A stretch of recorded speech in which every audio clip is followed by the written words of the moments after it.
can I figure out how to present a tab on my screen to read it? Let's see if I can. Share screen. First reactions are in. Let's go, Rox. Can you see this?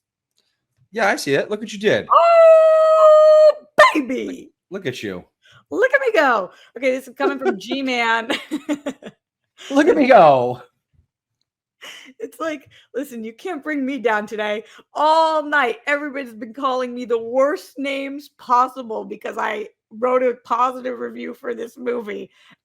All night. I've gotten thousands. How?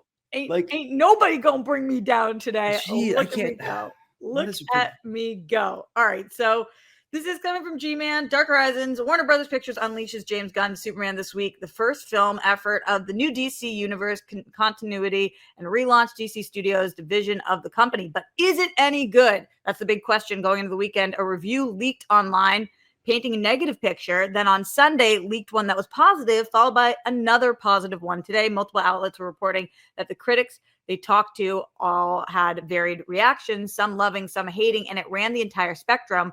While full reviews aren't out until tomorrow, the social media embargo has now lifted and reactions are flooding in. The results so far overwhelmingly positive, with lots of gushing about the movie. The few negatives for the film so far have targeted the script, the second act, and mostly the tone.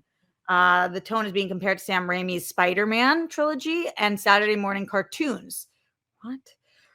Okay. Earnestness, campy, rapid fire, etc. And that's the approach that seems to be driving the division. Performances seem to be universally positive, and Corn Sweat in particular being lauded, as well as the chemistry with Brosnahan. Most reactions so far are from online junketers and influencers, not so much major film critics. What? Some of this is not right as yet, but some are coming through. Here's a sampling. Okay, this is coming from Jermaine Lucier from IO9. Superman soars. It's a non-stop joyride packed with humor, action, and emotion. There's spectacle to spare, unbridled optimism, and a goofy unpredictability that ties everything together, even when there are a few minor issues. We've never seen DC like this, and it's great. Perry Nemiroff, friend of the show, said this for Collider. Hashtag Superman made me so damn happy. The movie is loaded with exhilarating action, set pieces, and well-placed humor and levity, but the beating heart of the film is Superman's humanity and his insistence on doing good and making the world a better place. There are some moments when the story structure feels a little jarring, but individual sequences are so strong that such hiccups ultimately feel like mere blips on the radar. This is coming from Brian Hiett from Rolling Stone. Superman is great. It's the most comic booky superhero movie ever made, probably closest in tone to the Raimi Spider-Man movies, but far more fantastical.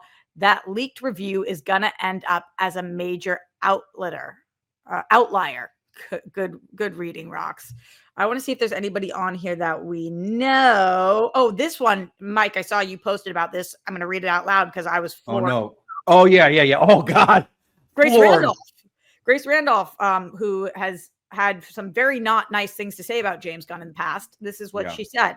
This is the best, all capitals, hashtag Superman movie to date. When James Gunn gets out of the way and lets his work speak for itself, it's incredible. It's not perfect, but darn close, and made me a believer in Gunn's hashtag DC.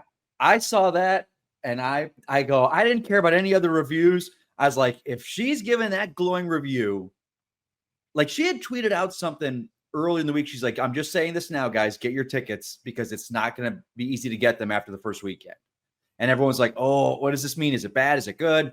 So to see that, I'm like, that's something. Yeah. I mean, it really is because, you know, I don't know her at all. She's not somebody I've ever worked with, but I'm just outlining. It seemed like the two people that I saw online that were saying somewhat negative things that I follow were John Roka and were Grace Randolph. And both of them have written glowing reviews. Yeah, it's funny because I'm very close to Roka, and me as well. I love him. Reached out to a couple of the guys, and I'm like, hey man, what is Roka's hate boner with this movie, man? And they had said they were more like he doesn't like the marketing, he doesn't like James Gunn opening his mouth all the time. But I mean, because I got a little heated yesterday because there was an article that ran like, oh, Roka was quoted from Comic Book Movie were saying like he talked to 3 people that saw it and they say it's awful. And I'm kind of like, well, he knows you. You saw it a week ago. You loved it. Why are you not getting both sides of that story? But negativity drives ratings. So, like, you loved it. I remember you saying, like, a week ago, you were like, I love this movie. The warm weather is beginning. And juggling vacations, visitors, zero routine. Hydro brings me back to that structure so I can get it quick. I can get efficient workouts that keep me feeling grounded no matter what the calendar looks like. Hydro to me is kind of the secret weapon for a full body workout. It's like 86% of your muscles, arms, legs, core, all of it. You knock it out in 20 minutes. It's super efficient and it actually works. So one thing that I really love about it is you don't get bored. Hydro, it has so many workouts, it's got tons of workouts. Actual Olympians are telling you what to do. And they're filmed in these gorgeous outdoor spots all over the world. It makes it way easier to stay motivated. So if you're on the fence, there's free shipping, a 30-day risk-free trial. That alone is perfect. Hydro offers a full year warranty. Honestly, there's no pressure. Try it out. See how it feels. So a lot of people getting a good sweat in used to mean hours in the gym. But with Hydro, I do it all at home, on my schedule, 20 minutes. On the weekend, it's the best. Rowing on my Hydro gets me that full body workout without ever having to leave my house. It's so convenient. I just have it set up in my place. And I was like, okay, weekend, can I get out? What am I doing? We're busy. You know what? I have 20 minutes. Boom. In my house, convenient. Hop in the shower afterwards. I am good. So skip the gym, not the workout. Stay on track with Hydro. For a limited time, go to hydro.com. Use that code Christian. Save up to $475 off of your Hydro. That is HYDROW.com. Use the code Christian. Save up to $475. Hydro.com. Code Christian. Here's what I will say about Roka, though, because he didn't ask me my thoughts on it. I would have allegedly given them to him. Right. But one thing that I really respect about him is that I watched his review last night. Super smart. He doesn't tweet out his thoughts. He just puts that he has thoughts and links it to his video. So I watched the whole thing because I was really curious what his thoughts were. And he talked about how amazing this movie was, despite all the lead up of him not thinking it was good. So I can always respect somebody who has the ability to have their mind changed and doesn't double down or triple down on marketing versus the actual product. So I thought that was really cool of him. I wouldn't expect anything less. No, Luke, I'm going right back to that. I'm still reading reviews. I swear to you, I'm not going to mess this up. I don't actually swear that, Luke. I might mess this up. All right, let me keep going on these. But thank you for moving me, Magician Luke, for the show. Okay, here we go. Just because I want to see a few more of these. BD Brandon Davis, because I saw that he was a little more mixed than some people on this, even though he liked it.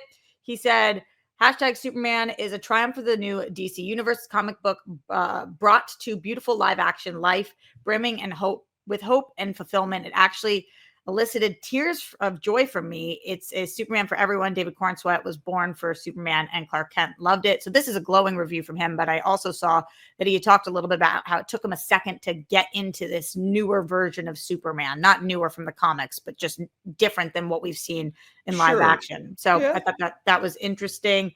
I used to be in all these articles. Ain't nobody talking about what I said anymore. What happened there, Mikey Christmas? We stopped doing DC movie news, Rox. I know. We were the go-to source. So we became irrelevant. This one is coming from Inverse from Hua Tran Boy, who says the closest thing we'll get to live action Saturday morning cartoon. I don't understand that comment people keep giving. The cast, especially David Cornsweet and Rachel Brosnahan, is literally perfect. It's a shame it looks like that. I think because, it could be completely wrong. Like, there was just something fun about Saturday morning cartoons. They were bright, they were colorful, they were, I think what I've seen a lot of relation to is the animated series of Superman. So if you're comparing it to that, which a lot of people just assume that's a Saturday morning cartoon, that's the gold standard to me of Superman, is that iteration of it. So if that's what we're going in, What are you, as somebody who hasn't seen this movie, who is about to see this movie, so that's like the vast majority of our audience, how are these reactions, these initial reactions making you feel? So for some reason, and maybe it is because, remember, we always talk about the analogy of your sports team, and DC has always been my team. And we started in 2015, but before that with Man of Steel, like DC took a lot of lumps and I was along for the ride with it. And I defended Wonder Woman 84 and I still will defend that movie. I liked The Flash. So I've been here before where the day before the reviews come out and there's hope, feeling it's going to be good. And I remember I got off work last night and I went to get something to eat. I'm sitting down. It's almost 9 o'clock. And I'm like, oops, sorry. I think I froze. It's okay. We can still hear you. You just. So I was like, in my head, I'm like, oh God, here we go again. Is this going to be a cavalcade of just crap and dog piling on it? And yours was the first one that popped up. Now I knew you loved it because we had talked, but then Allegedly. It was review. Yeah, allegedly. It was review or reaction after reaction, and then started getting to reactions of people that I know normally don't like DC. And it was just, I got this excitement. And I text my friends that I said, guys, I cannot wait to see this movie with you guys tomorrow night because it just feels like I did watching Iron Man in 2008. Like back then, general audiences didn't know of the MCU and they didn't think what it was going to be. But those was in comic books and knew you like, oh, this is the start. This could be it. This could be going. We could get an Avengers movie eventually. So I feel very hopeful. You know, there's going to be haters. I know that section of the internet's going to hate no matter what. And then there will be the discourse over the box office numbers. And I know Gunn's getting a lot of flack for that already. But, you know, it just felt good last night. It felt exciting. Yeah, it is interesting. His whole, it doesn't have to make 700 million and people kind of discussing that. I actually don't even know if that's on our rundown today. Yeah. Quickly. I think he said something better a couple weeks ago. He's like, I don't have to hit a home run with this. I just got to hit a double. Like you just got to get the audience. Here's the thing, the story structure. And I remember reading this a little while ago. They were saying originally the movie was going to be like days. It was going to say like Monday, and then what would happen in Tuesday, kind of a structure like right, that. So I read that people too. saying it's kind of episodic. So maybe that there is some truth to that. And they said, you know, just go linear with it. But everyone seems to love the cast. That's the thing. We needed the people. And I think he realizes we've got to get people loving him as Superman so that you want this to continue. So what is the thing that you have read that makes you most excited? And what's the thing that you've been reading that makes you the most nervous? So nothing's really nervous, but what is surprising me is the fact the love Mr. Terrific's getting. Like everyone is saying he's a standout. And I'm on the other hand of that, I'm very surprised I haven't heard anything about Guy Gardner. I thought he would have stole the show. Or that Lex, I thought, would have stole the show. And it's really seemed like it's Corn Sweat and Brosnahan and Mr. Terrific. But in a Superman movie, when it comes down to it, I want the audience to love Superman. At noon, I will give you more information on that in a half an hour. Send in your questions to everybody. But I think that's a really fair assessment of the online chatter about this, because I have noticed the same thing, Mike. And as somebody who's seen the movie, I was a little surprised to not see Nicholas Holt's name as often because he is such a huge part of the movie. You can tell that from the marketing. That's not me saying anything. Right. And I think that anybody who did mention him online said glowing things about him, but he isn't as mentioned as Superman is or as Lois is. Right. Have you been seeing a lot of comments and love or not love for James Gunn, or have you not been seeing as much about him? The Grace Randolph thing was one thing where she said get out of his way, but you know, love her or hate him. That's a great picture of me. That's perfect. Love him or hate him, he's the head of the studio. Right. And I remember for years, you've been to Comic-Con, you've been to Hall H. For years, we would always say, man, DC needs a Feige. They got to get a guy that loves these properties, that wants to get out there, that wants to talk them, that wants to celebrate them. And that's what Gunn's doing, man. He was out there talking about action figures one day. Like, I want a guy invested in this universe that's creating this that wants to talk about these properties. And people and he knows what he was doing, man. Because like look at my Shannon, not a big superhero fan. She goes to him because of me. The first trailer dropped and she's like, I'll tell you why I want to see that movie. It's because that damn dog. And then he puts the Superman in the puppy bowl. So he knows like he's getting an entire audience that would never go to these movies because of crypto. But he has such a strong connection to crypto because of his own dog. So he's writing this story. And the fact that he wanted to make they asked him to do Superman years ago before the Suicide Squad. And he said no, because he didn't have a story. But then when he finally did it, he has a story. And I want filmmakers that have this story they want to tell. So I haven't The structure maybe is a couple people. What's up? Have you been reading a lot about crypto? Have you been seeing reviews about crypto? I've heard people say they love the dog. Cool. That's really it. I didn't see many reviews mention crypto, which is another thing I was surprised about. But for me, that's a good thing because I feel people are like, geez, I've heard all the time, is this movie going to be about the damn dog? Is this movie going to be about the damn dog? So it's not, they're not saying one way or the other. So that means, oh, it's a character in the movie.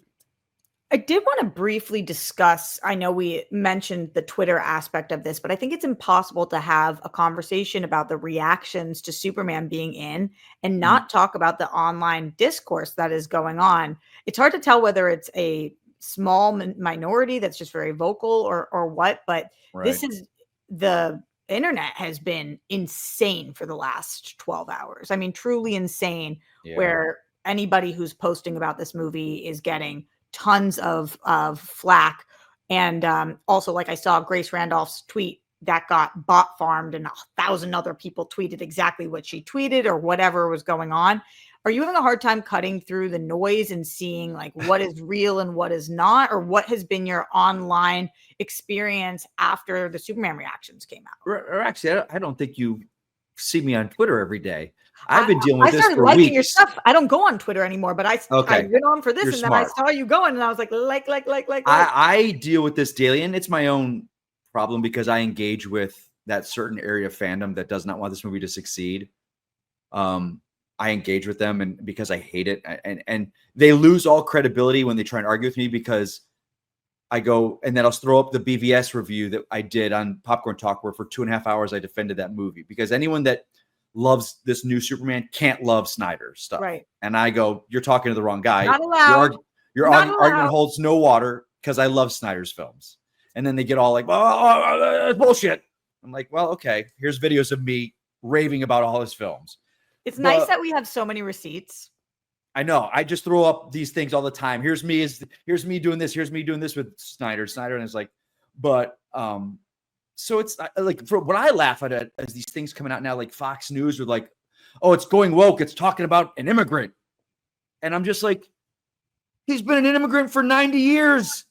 He's the most famous illegal immigrant in all of fiction. What are you talking about? You're telling me though that this is very common on Twitter, and I had just not been on. Okay, all right. You've saved yourself from this corner of the internet that is just, I call it the cancer in human form. Oh, right.